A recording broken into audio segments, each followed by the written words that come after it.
Mr. Powell, let me begin by thanking you for your consistent and unwavering support for Ukraine. We deeply appreciate your principled stance and your volunteer assistance to meet the urgent humanitarian needs of Ukrainian people.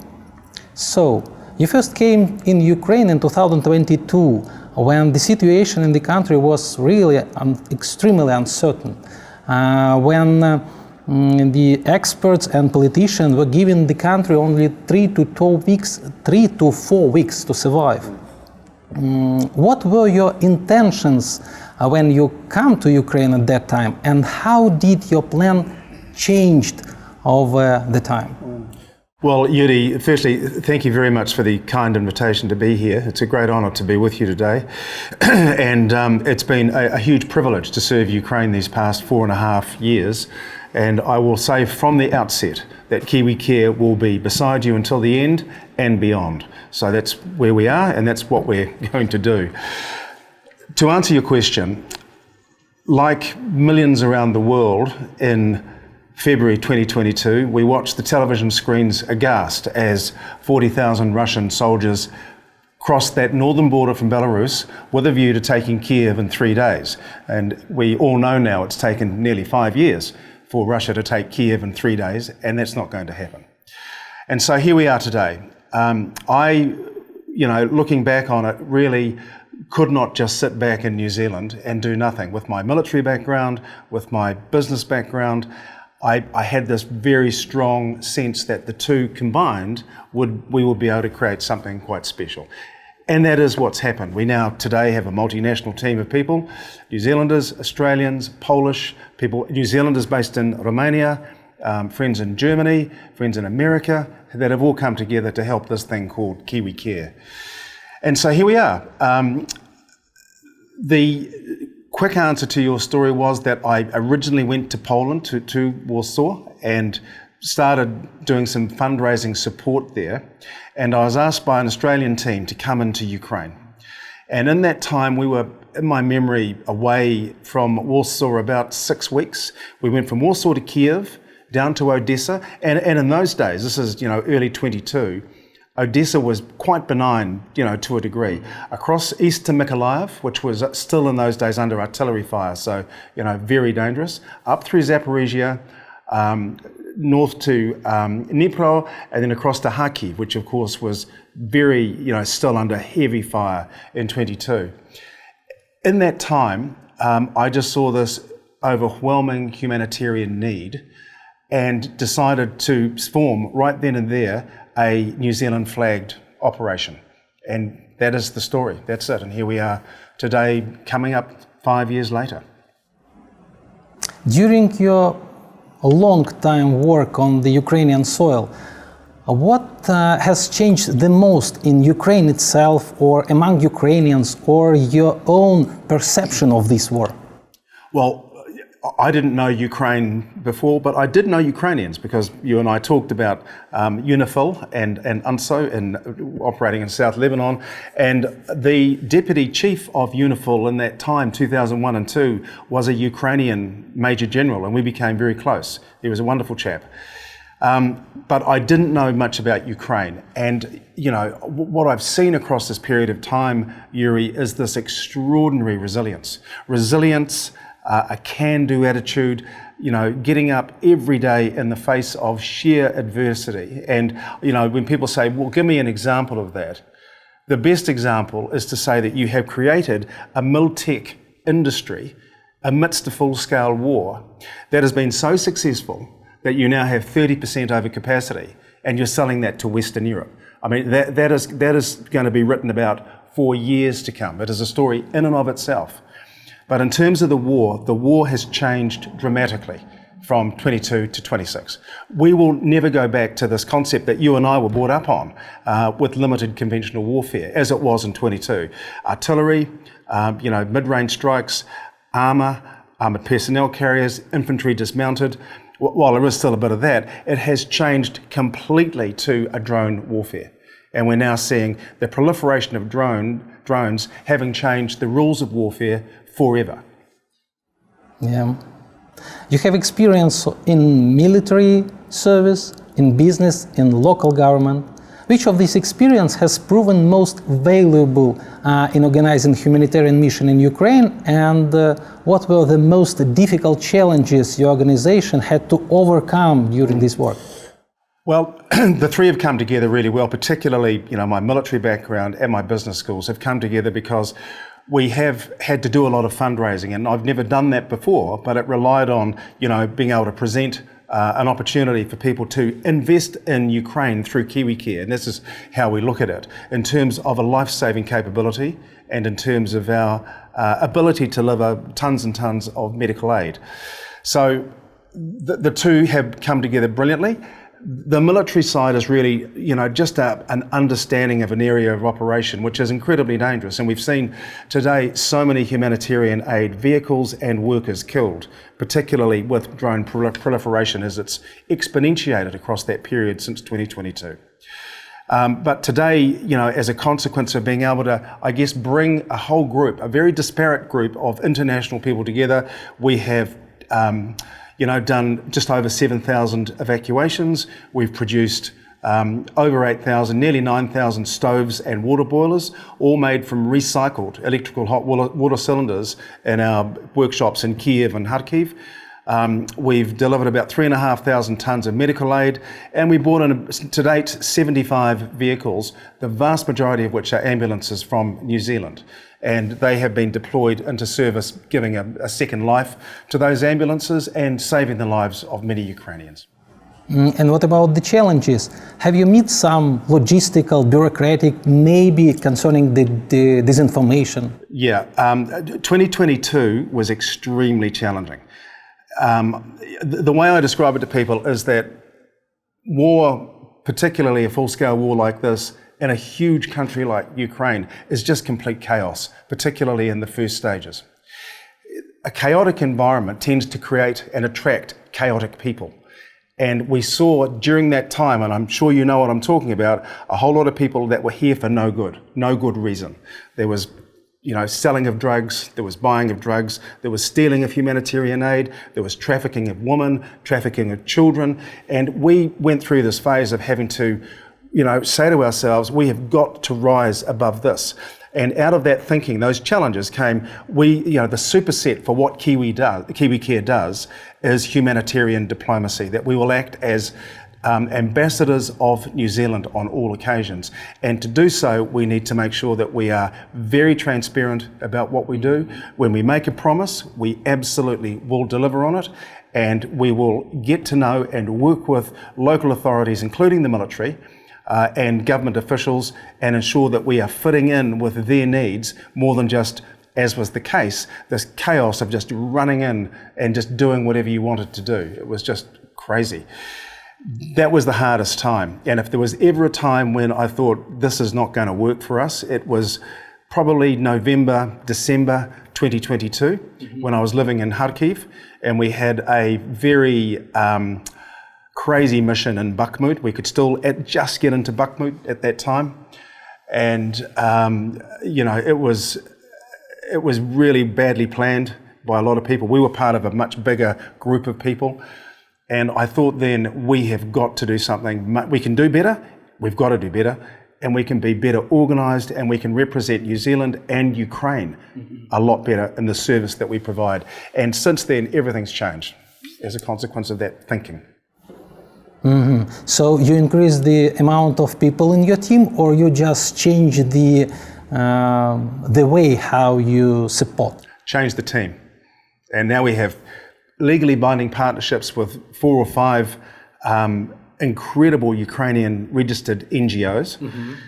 And they do just the most extraordinary work, mostly evacuations, but also we've got these engineers that work in our workshops in Kiev and Kharkiv, and they are producing stoves and water boilers constantly. And that was identified out of the obvious. When I was living in Kharkiv in 2022, it was very obvious that Russia was going to continue attacking and destroying power and water infrastructure. And we thought, what can we do to mitigate that and to provide a service of value to Ukrainians? And as a consequence of that, one of our Ukrainian team, my very dear friends, Oleg and Alexei came up with, we could probably grab old unserviceable electrical water cylinders and rework them into these stoves and water boilers, and off they've gone. And beautifully, we put a little brass plaque on these stoves and water boilers, and they've got a map of New Zealand etched into them, and with the words "With Love from New Zealand." Now that "With Love from New Zealand" brand is really well known in the Fortress City belt, you know, Slavyansk, Druzhkivka, Kramatorsk, previously Konstantinivka, and now up in the Sumy Oblast, and we get requests for the "With Love from New Zealand" stoves. It's amazing. I love it. Great. So you've managed to raise the incredible amount of both material and financial support. So could you describe us the composition of your donors? What role of New Zealand society, what role of New Zealand business play in supporting your organization, and do foreign citizens support you? So the first thing I'll say is New Zealanders have been incredibly generous to K.A.R.E. in that they have given so much support, so much financial support, so much moral support, and an incredible amount of encouragement. So at the moment we are not government funded. We hope at some stage to be government funded, but we're not at the moment. Although I will say the New Zealand government has funded the tune of about $160 million to Ukraine. In the public domain, it would say that 105 million of that is with assistance to the military and the training programs in the UK, and the remainder is in and around humanitarian assistance and infrastructure or reconstruction assistance of some sort. But New Zealanders have been really generous, and we're a lot like you. We're similar sort of people. We may be on the other side of the world, literally, but we're outdoorsy, we're pretty tough, we like sport, as you do, and when it comes to being bullied by a bigger guy, we don't like that. And so, because we're a little guy, so we're always, so we will always come to the aid of someone who's being bullied by a bigger guy, and particularly in the case of a sovereign nation being attacked by their very aggressive neighbour. The impact that that's going to have on Europe has had on Europe, and was therefore always going to have on countries like Australia and New Zealand. I felt it was important to step up and be a part of something, and bringing all these people together has been the creation of that. They've done it. I've just sort of got an idea or two and brought people together, and they, particularly our Ukrainian partners, have delivered on this incredibly well. Nevertheless, who bring you more, who add you more support, society or the business of New Zealand? Society, our society. Maybe you have some interesting fact, or some, some donors really surprise you. Yep, we've had some very big donations. I should also say we've had institutional funding from the United States of America, and that's been incredible. And I'm truly grateful to the Americans for what they've done to support K.A.R.E. In terms of New Zealand, it's very much society. There have been a bit of business support for sure, but it's mostly individuals that have said, we cannot tolerate seeing what's happening to Ukrainians in this full-scale war of aggression.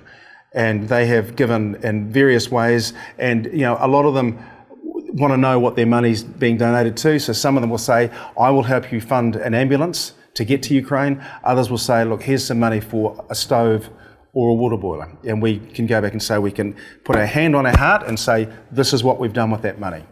And we do that. But it is by far New Zealand society. Mm-hmm. How is the war in Ukraine perceived in New Zealand today? So has the public support remained steady, or after more than 4 years of full-scale war, it become lower and lower? Yeah, look, that's a very good question. The support has remained mostly very high, but we've been on a bit of a sine wave because, to your point, of the length of time. It's been going on for longer than World War I, longer than World War II, as we now know, but also because there's been other major events that have happened during that time. And a lot of we look at Gaza and South Lebanon.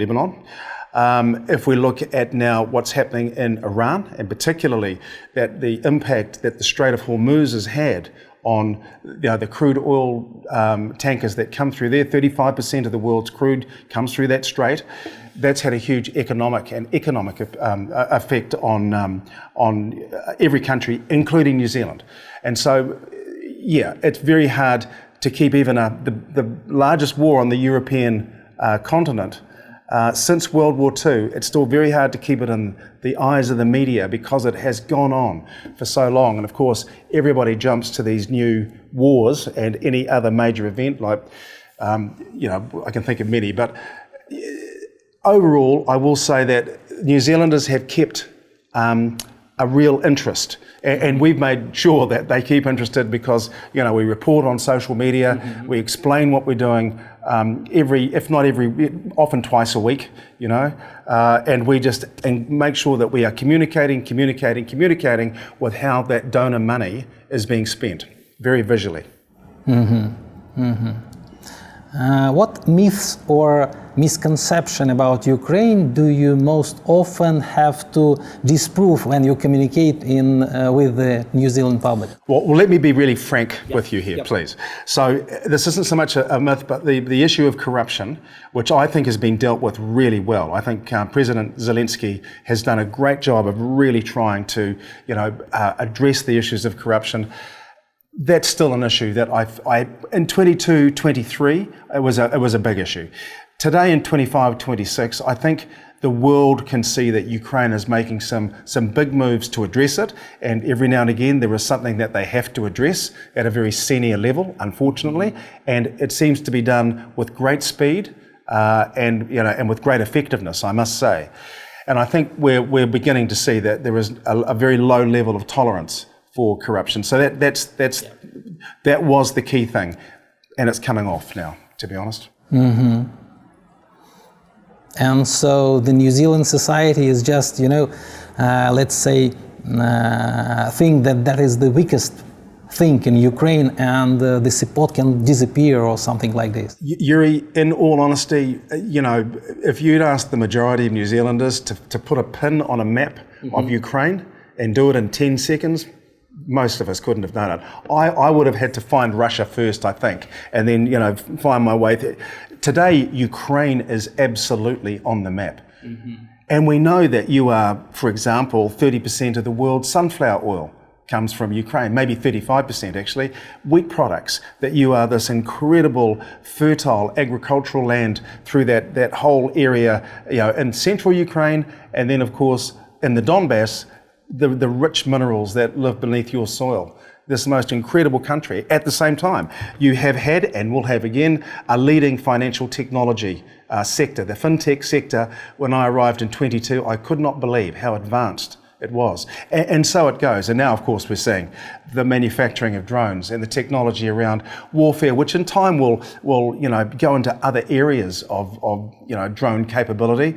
Hopefully something more good for the world and more focused on human needs. And I'm sure that will happen.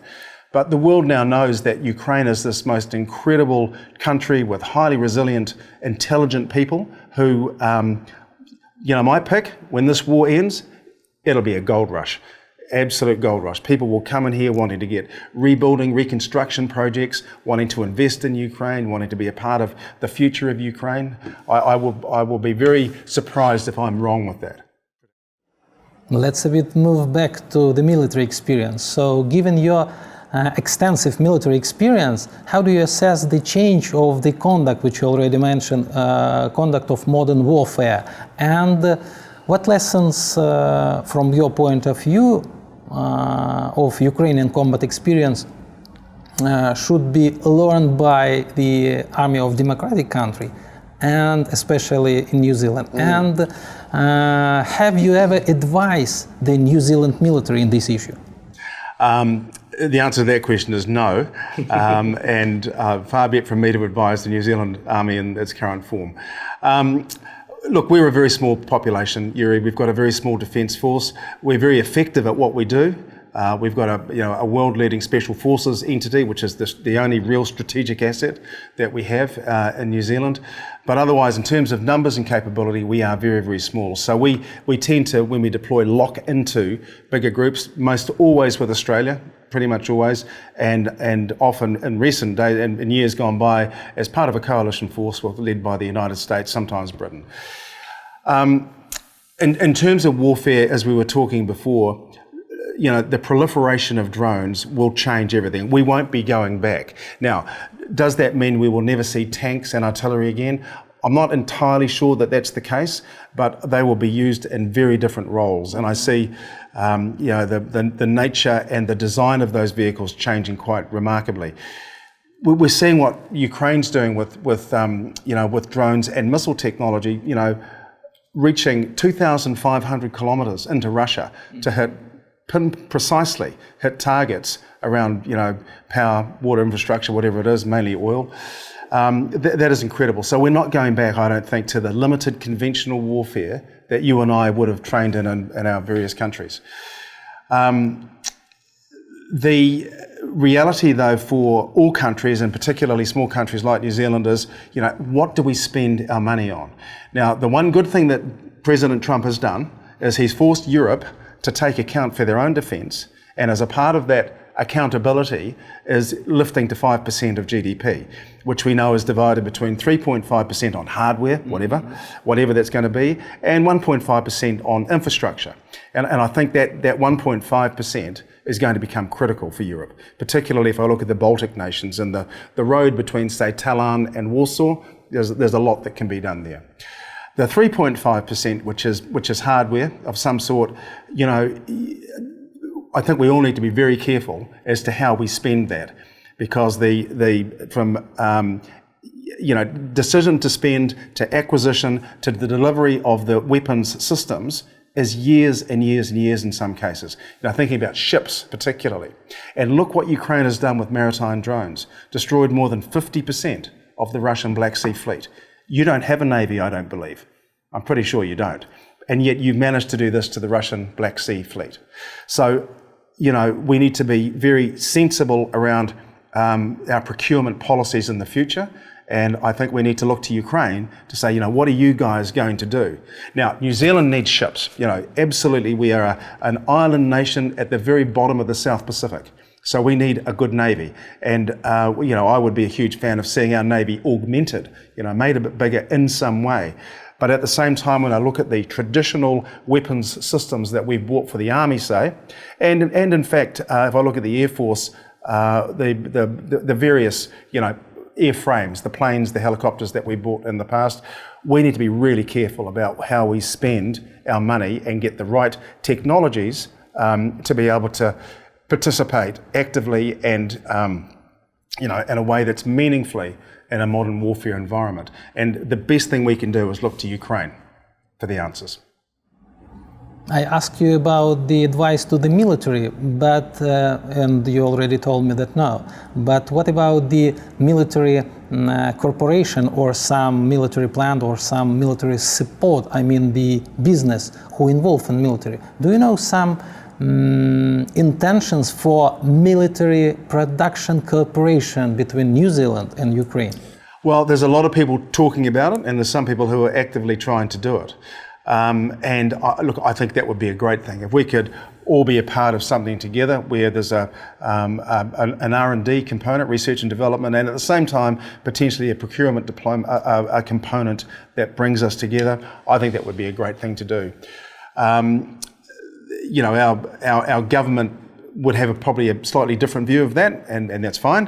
But I just want to reiterate that I think that we would be errant in not looking at how Ukraine is developing its military system as a consequence of being the most experienced military in the world today, and an ally. We can work really closely together, which is to your point.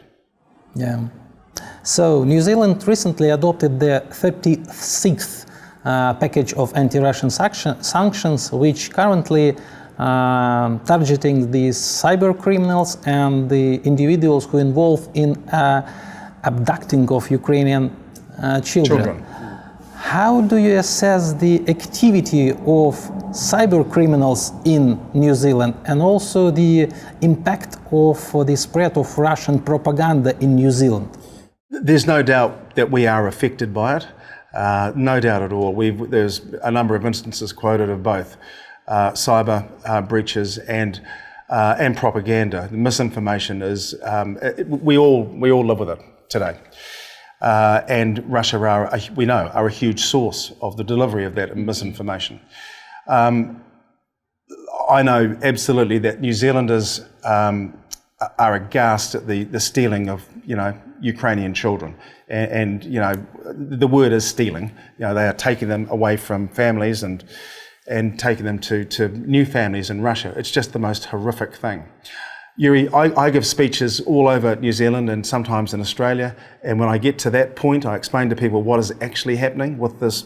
They are just shocked and aghast, and I've often directed people to do some research on just how many children are being stolen, because I think we all think the official figures are way lower than what they actually are, and it's the most horrific thing to have done. So, all this combined, any thinking people and people that live in a democracy, and we live in a very free environment where our children are free to grow up without any of this terrible affliction that is now currently affecting Ukraine, horrified at what's happening. And so, you will get a lot of support from New Zealanders and Australians on this whole business of protecting children. And how this disinformation, Russian disinformation, impact in New Zealand society? And maybe you have a personal experience to refute some Russian disinformation. Yeah, in the early days, I think it was more prolific. Support for the various false flag operations, particularly the issue around we're coming to rescue our people in various parts of Donbass. They are all Russian speakers, therefore they are Russian, and we need to come and look after our Russian people. All that stuff. And for nearly 5 years now, I have asked so many people of so many ages that live, as far east as we've ever gone in the Donbass, are you Russian or are you Ukrainian? Every single one has said, I am Ukrainian. Everyone. And I want to be Ukrainian. Now, I know people of my generation and older, they might say, well, look, we want the war to stop, and therefore we are happy that if we have to, we will become Russian or whatever. Very few people have said that to me. In fact, no one particularly. I've heard stories of it, but no one said it to me, Yuri. So, So majority, they are definitely Ukrainian, despite the fact they're Russian speaking, for sure. And so this was in the early days of New Zealand. I personally was, attacked isn't the word, but challenged on my views of Ukraine and what this war is all about. And of course, there's this constant dialogue about the creep of NATO. Well, the irony of NATO is that I think we could probably say that Finland and Sweden would not have joined NATO had it not been for the Russian war in Ukraine. And so if you look at Mr. Putin's aims, he's failed on just about every one, which was he wanted the UN divided, the EU divided. The EU's probably never been more bound around this today, and part of that is Donald Trump's views of wanting Europe to look after themselves. So I think that's a good thing. He wanted NATO to be weakened. Finland and Sweden strengthened NATO significantly. In fact, it's probably never been stronger, I would suggest right now. And if you look at the whole endeavour in Ukraine, he's losing 30 to 35,000 soldiers every single month. It has been a fool's folly in every regard. And of course the impact on Russia with their economics are really struggling. Just about every economic and monetary indicator is pointing in the wrong direction. So it's been a disaster for Mr. Putin in so many ways. Yeah, that's right. You are a former UN peacekeeper. You gained the experience of humanitarian work, full-scale invasion in Ukraine. Prior to that, you had experience deploying in UN humanitarian mission. What advice you could offer to optimize the delivery of humanitarian aid in Ukraine and maybe in other global spots? Well, just be clear, when we operated in South Lebanon, it wasn't in a humanitarian role. But definitely it was the side one, the humanitarian assistance. Yeah, well, let's push that aside for a second then, because it is the UN after all. But I was never an UNCHA. I was always UNSO and working very closely with UNIFIL, which you know of. Look, the work of humanitarian aid has changed, and remarkably, and it's changed because of Ukraine. The drones have come and the rules have gone. It really is that simple. There is nowhere to hide. Any of the Geneva Conventions don't appear to apply to Russian forces. We've had 6 vehicles hit and they've been well marked as ambulances. One is on Mihailivska Square on display, our ambulance. It's on display to emphasise the challenges and the risks of serving as a humanitarian aid worker, and also to yet another great example, show another example of a war crime, because it is a war crime. So I think the reality is that the nature of being an effective humanitarian aid worker on the edge of a battlefield that now has a kill zone of 25 to 30 kilometres has changed remarkably, and we need to significantly rethink what it actually means to do this job. And I would go as far as to say that I believe we need to have some sort of self-protection, some sort of ability to defend ourselves against FPV drones particularly. And I don't see that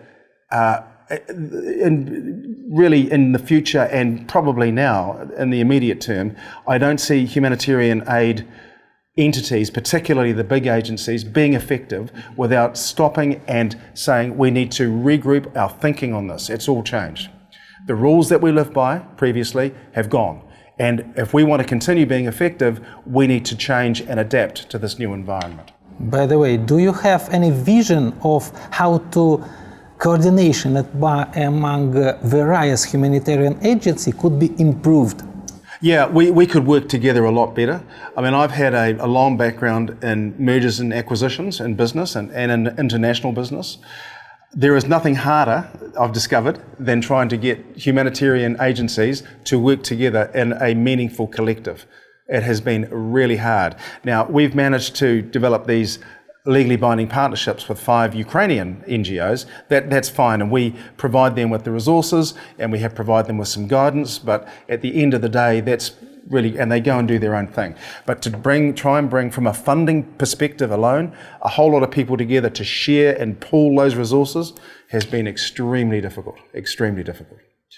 So I would love to think that we can, work better together in the future. But it depends on the will, particularly of the larger agencies. KiwiCare is really keen to work with anyone who wants to work with us. The history that I've got to date is that when people say, we want to work with you, what they mean is we want you to give us some money so we can carry on and do our own thing. It's about working together and ideally finding a left hand and a right hand that can form a whole so that some of the parts are greater than the whole, and that we're more effective as a consequence. But I'm going to come back because I really do want to reiterate this to your listeners and to hopefully some of the big aid agencies are listening. I do think that without having some military experience going forward, humanitarian aid workers are going to die. They're going to die in bigger numbers, and the impact, the humanitarian impact, and the effectiveness of the agency is going to diminish significantly. So I think we need to start thinking more around how do we operate in a completely different environment, how do we defend ourselves if need be, and I should add hurriedly that under international humanitarian law, we have every right to defend ourselves.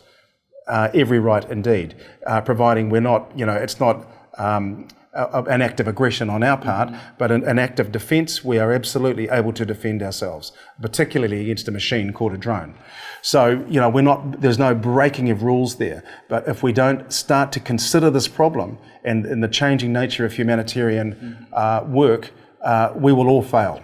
And I encourage the big agencies particularly to start, thinking about how we can all work together to become more effective. Yeah, that's right. You regularly work in communities very near to the front lines. What do you see as Ukrainian main humanitarian challenge today? Is it currently not only the evacuation of people, maybe it's also psychological support, also the community recovery, or perhaps something else? Well, just on the psychology, particularly the psychological support to children going forward, it's something that I worry about an awful lot. I anguish about it. If I think of those young children who have been constantly exposed to explosions and sirens, they've seen friends and family killed or badly wounded. I worry hugely about the future of Ukraine, because these children are the next generation of Ukrainian leaders. So that is something that occupies my mind considerably. Yes, but we have operated, we've operated in Shortska, in the Sumy Oblast. We've operated around all the fortress cities from Bakhmut, Konstantinivka, Druskivka, Slavyansk, Kramatorsk, since the beginning pretty much, and also down on Kherson. There are differences between all of them, really, particularly if I look up at the northeast down to the southeast. Quite a different dynamic is happening between, say, Kherson and Shortska. But at the end of the day, the need is there's two big things, really. One is, this is home for the people that live there. And people say to me, why on earth are these people still living there? How can they live there? I say, because it's home. And by the way, where are they going to go? What are the options, the viable options? Which leads me to, I think something that New Zealand could really help out in is the construction of, villages, of small towns further west where people might have to relocate, possibly forever, certainly in the longer term.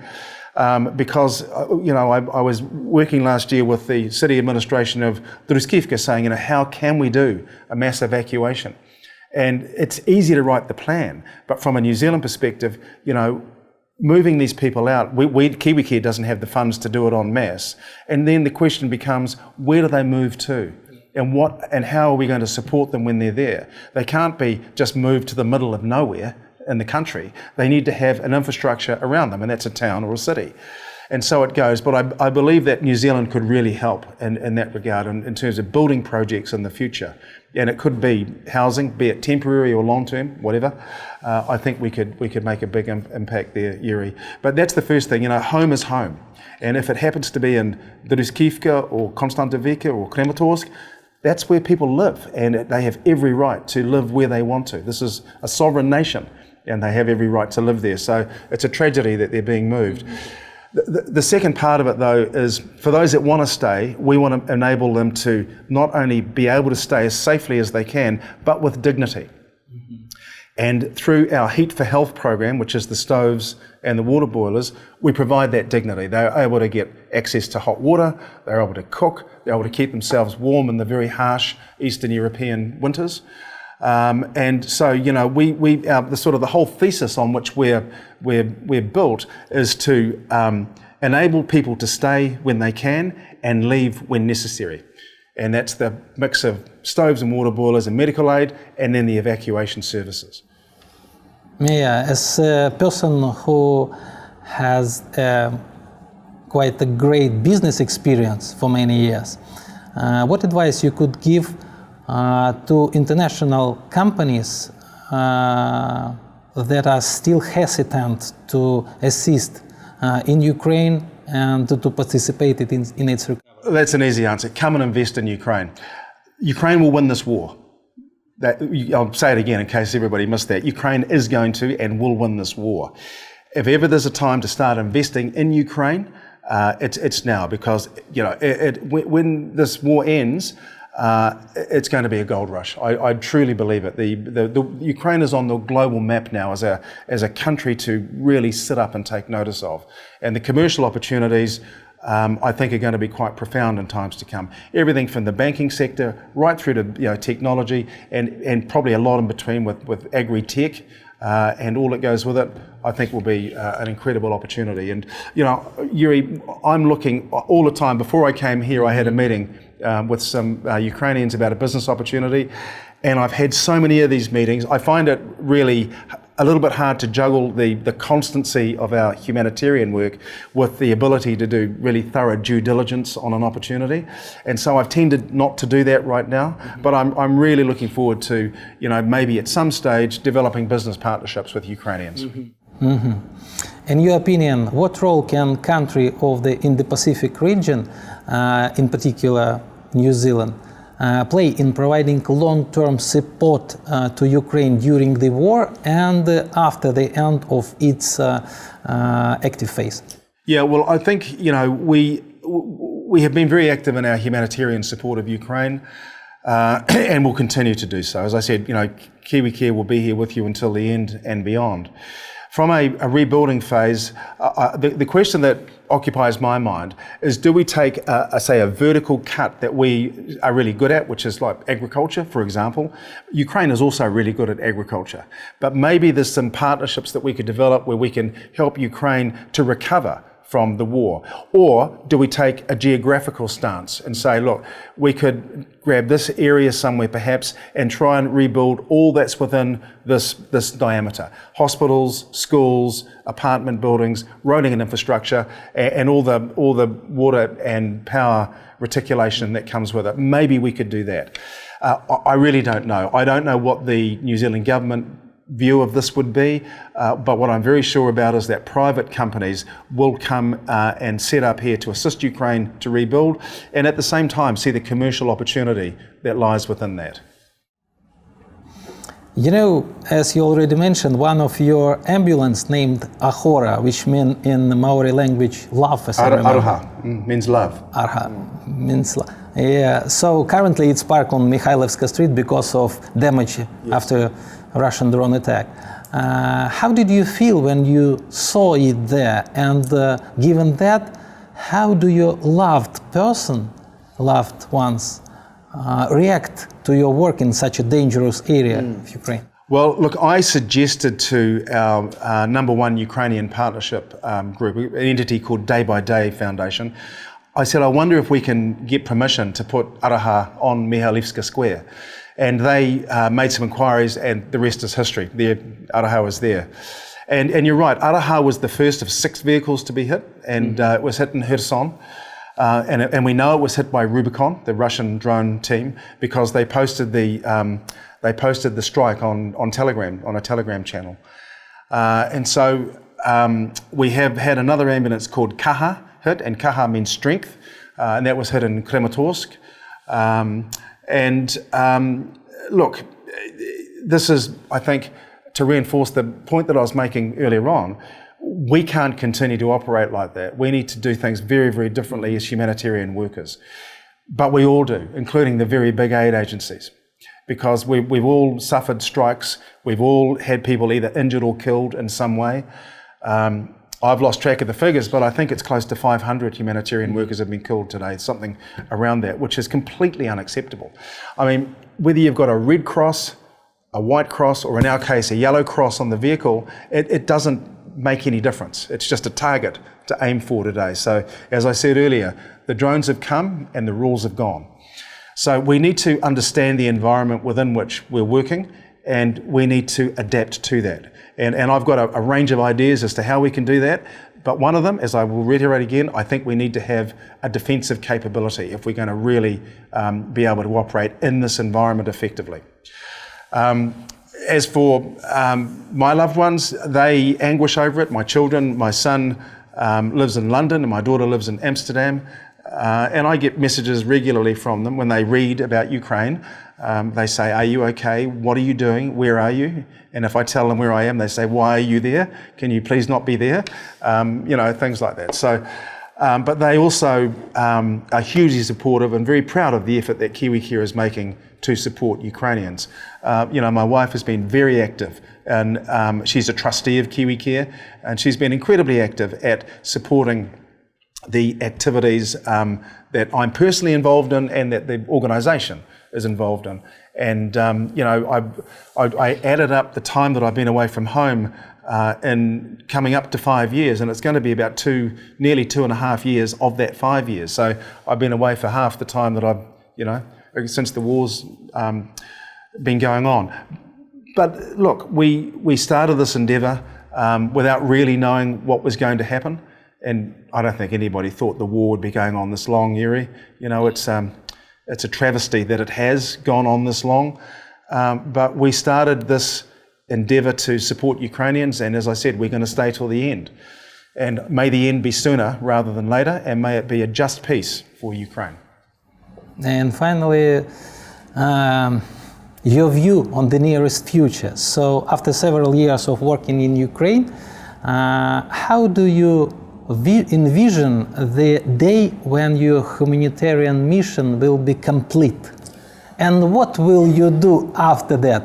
Does it mean end of your activity in Ukraine, or you will join to participate some reconstruction? I absolutely will do that. I can guarantee you that.